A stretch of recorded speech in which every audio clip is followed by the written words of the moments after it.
അങ്ങനെ സാംസങ്ങിന്റെ ഏറ്റവും ഇന്നോവേറ്റീവ് എന്ന് പറയുന്ന സീരീസ്, അതായത് അവരുടെ ഫോൾഡ് സീരീസ്, കാരണം അതാണല്ലോ ഒരു ചരിത്രം ഉണ്ടാക്കിയത്. സി ഫോൾഡും പിന്നെ സി ഫ്ലിപ്പ്. ആദ്യം ഫോൾഡ് എന്നൊക്കെ ആയിരുന്നു. ഇപ്പൊ അതിന്റെ പുതിയ വെർഷൻ, പുതിയ അൺപാക്ഡ് ഇവന്റിനെ പറ്റിയുള്ള റൂമർ വന്നിട്ടുണ്ട്. അതായത് നെക്സ്റ്റ് മന്ത് ആയിരിക്കണം അൺപാക്ക് ഇവന്റ്, അല്ലെങ്കിൽ ഈ മാസം തന്നെ ആയിരിക്കും അൺപാക്ക് ഇവന്റ്. ആ ഒരു ഈ മാസം എൻഡോട് കൂടെ, അല്ലെങ്കിൽ അടുത്ത മാസം ഫസ്റ്റ് വീക്ക്, ആ ഒരു റേഞ്ച് ഒക്കെ വരാം. എന്തായാലും പുതിയ ഫോൾഡുകളും ഫ്ലിപ്പുകളൊക്കെ വരികയാണ്. ഒന്ന് സാംസങ്ങിന്റെ Z Fold 7, അതേപോലെ തന്നെ സാംസങ്ങിന്റെ Z Flip 7. അതെ, രണ്ട് സാധനങ്ങളുണ്ട്. അപ്പോൾ നമ്മൾ രണ്ടിനെ പറ്റിയും ഡിസ്കസ് ചെയ്യാം. ലീക്സ് ആണ് നമ്മൾ ഡിസ്കസ് ചെയ്യുന്നത്. ഓക്കെ, സോ ചാനൽ ഇഷ്ടപ്പെട്ട സബ്സ്ക്രൈബ് ചെയ്യുക. സോ ഫസ്റ്റ് നമുക്ക് സാംസങ് Z Fold 7 പറ്റി സംസാരിക്കാം. ഇതിൻ്റെ ഒരു റൂമർ പറയപ്പെടുന്നത് 8mm തിക്നെസ് ആയിരിക്കും ഈ ഒരു ഫോൺ ഫോൾഡ് ചെയ്ത് കഴിഞ്ഞാൽ. അതായത് സാധാ ഒരു ഫോൺ മീൻസ് നോർമലി ഒരു ബഡ്ജറ്റ് ഫോണൊക്കെ ഇറങ്ങുമ്പോൾ, അല്ലെങ്കിൽ ഒരു 30,000 ഫോണൊക്കെ ഇറങ്ങുമ്പോഴും ഒരു 8.3 ആ ഒരു റേഞ്ചാണ് അതിൻ്റെ തിക്നെസ് എന്ന് പറഞ്ഞാൽ. ഇതിപ്പോൾ മടക്കി കഴിഞ്ഞാൽ ആ ഒരു റേഞ്ച് വരുമെന്ന് പറഞ്ഞാൽ ഇറ്റ്സ് സംതിങ് ഇൻട്രസ്റ്റിംഗ്.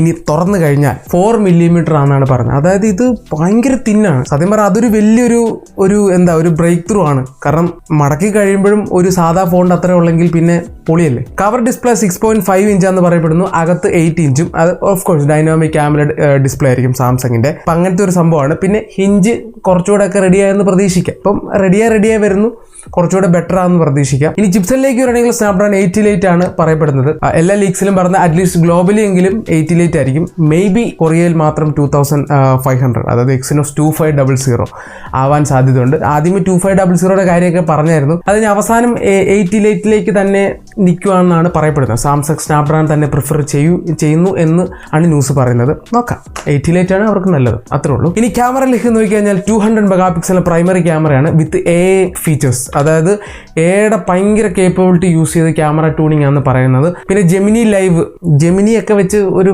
സംഭവം ചെയ്യുന്നുണ്ട്. ഗൂഗിളും സാംസങ് ഒക്കെ കൊളാബ് ചെയ്തൊരു സംവിധാനം C ഫോൾഡിലും C ഫ്ലിപ്പിലും മീൻസ് 7 സീരീസിൽ ഉണ്ടെന്ന് പറയുന്നുണ്ട്. നോക്കാം. എന്തായാലും ഭയങ്കരമായിട്ടും യൂസ് ചെയ്തിട്ടുള്ളൊരു ക്യാമറ, അത്രയ്ക്കും എയുടെ മാക്സിമം കേപ്പബിലിറ്റീസിനെ യൂസ് ചെയ്തിട്ട് ക്യാമറ ട്യൂൺ ചെയ്തേക്കുമെന്നാണ് പറയപ്പെടുന്നത്. 200 മെഗാപിക്സലിന്റെ പ്രൈമറി ക്യാമറ. പിന്നെയുള്ള കാര്യം IP റേറ്റിംഗ് ഓഫ് കോഴ്സ് കേൾക്കുന്നുണ്ട്. IP റേറ്റിംഗ്സ് ഒക്കെ കേൾക്കുന്നുണ്ട്. It's good. എന്തായാലും നോക്കാം. ഇനി പ്രൈസിലേക്ക് നോക്കിക്കഴിഞ്ഞാൽ ഓഫ് കോഴ്സ് നമ്മുടെ നെഞ്ചിടിക്കും. 1,65,000 ആണ് പറയപ്പെടുന്നത്. പിന്നെ ജൂലൈ 10 ഒരു ലോഞ്ച് ഡേറ്റ് പറയുന്നുണ്ട്, ജൂൺ 25 പറയപ്പെടുന്നുണ്ട്. നോക്കാം. എന്തായാലും ഈ മാസം ലാസ്റ്റ് അല്ലെങ്കിൽ അടുത്ത മാസം ആദ്യത്തോടുകൂടെ സാധനം ലോഞ്ച് ആകുന്നതായിരിക്കും. എന്തായാലും പ്രതീക്ഷിക്കും 1,65,000 ഉള്ളു കേട്ടോ.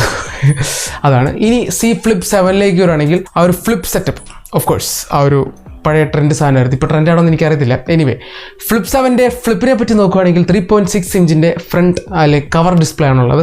ആ ഫ്ലിപ്പ് ചെയ്ത് കഴിഞ്ഞ് കഴിഞ്ഞാൽ 6.8 ഇഞ്ചിൻ്റെ ആമോലെഡ് ഡിസ്പ്ലേ ആണ്. ഓഫ് കോഴ്സ് രണ്ടും ഡൈനാമിക് ആമോലെഡ് ആണ് സാംസങ്ങിൻ്റെ. സോ ആ ഒരു സംഭവമൊക്കെ ഉണ്ട്. ഫ്ലിപ്പിൻ്റെ സംഭവം കൊള്ളാം. പിന്നെ ചിപ്സെറ്റ് പറയപ്പെടുന്നത് 888 തന്നെയാണ്. ഇതിലും Exynos ആദ്യ റൂമർ പറഞ്ഞ് അത് കഴിഞ്ഞ് പിന്നെ 888ലേക്ക് മാറ്റുക എന്ന് പറഞ്ഞു. സോ 888 എക്സ്പെക്ട് ചെയ്യുന്നു, കൊള്ളാം. പിന്നെ ക്യാമറയെ പറ്റി കൂടുതൽ അങ്ങനെ ലീക്സ് ഒന്നും കണ്ടില്ല. ചിലപ്പോൾ 200 മെഗാപിക്സൽ യൂസ് ചെയ്തിരിക്കാം, ചിലപ്പോൾ 50 മെഗാപിക്സൽ ആയിരിക്കാം. അങ്ങനെയാണ് റൂമേഴ്സ് ഒക്കെ പറയപ്പെടുന്നത്. പിന്നെ ബാറ്ററിയിലേക്ക് നോക്കിയാൽ കഴിഞ്ഞ തവണ 4000 mAh ആണ്. ഇത്തവണ അതിൽ ഇമ്പ്രൂവ്മെന്റ് ഉണ്ടെന്ന് പ്രതീക്ഷിക്കാം. 4500 സംതിങ് അല്ലെ മേ ബി 5000 ആയതും വന്നിരിക്കാം. അതിനെപ്പറ്റി കൂടുതൽ ലീക്സ് ഇല്ല. എന്തായാലും എബോവ് 4000 ആ ഒരു ഇമ്പ്രൂവ്മെന്റ് എന്ന രീതിയിൽ എബോവ് 4000 നമുക്ക് പ്രതീക്ഷിക്കാം. സോ സംഭവം അടിപൊളിയായിരിക്കും. പിന്നെ ഓഫ് കോഴ്സ് ഓരോ വർഷങ്ങളും അത് തേച്ച് മിനുക്കിക്കൊണ്ടിരിക്കുകയാണ് സാംസങ്. അപ്പോൾ ഇപ്രാവശ്യം തേച്ച് മിനുങ്ങുമെന്ന് പ്രതീക്ഷിക്കുന്നു. അപ്പം നമുക്ക് നോക്കാം. ഇതിൻ്റെ ലോഞ്ച് പ്രൈസ് എന്ന് പറയുന്നത് ഏറെക്കുറെ 1 lakh ആ റേഞ്ചാണ്, അല്ലെ അതിലും താഴെയൊക്കെ വന്നിരിക്കാം. എന്തായാലും പ്രൈസും അങ്ങനെയൊക്കെ തന്നെയാണ്. ഓഫ് കോഴ്സ് ഇതൊരു ഫ്ലാഗ്ഷിപ്പ് ലെവൽ ഫോൺസ് ആയതുകൊണ്ട്. അപ്പോൾ ഇത്രയൊക്കെയാണ് C Flipന്റെയും C Fold 7ന്റെയും കഥകൾ. അപ്പം ഇതാണ് ലീക്സ്. നോക്ക് എന്താവും ലോഞ്ച് ചെയ്യുന്നത്. അപ്പോൾ പുതിയൊരു വീഡിയോ എല്ലാവർക്കും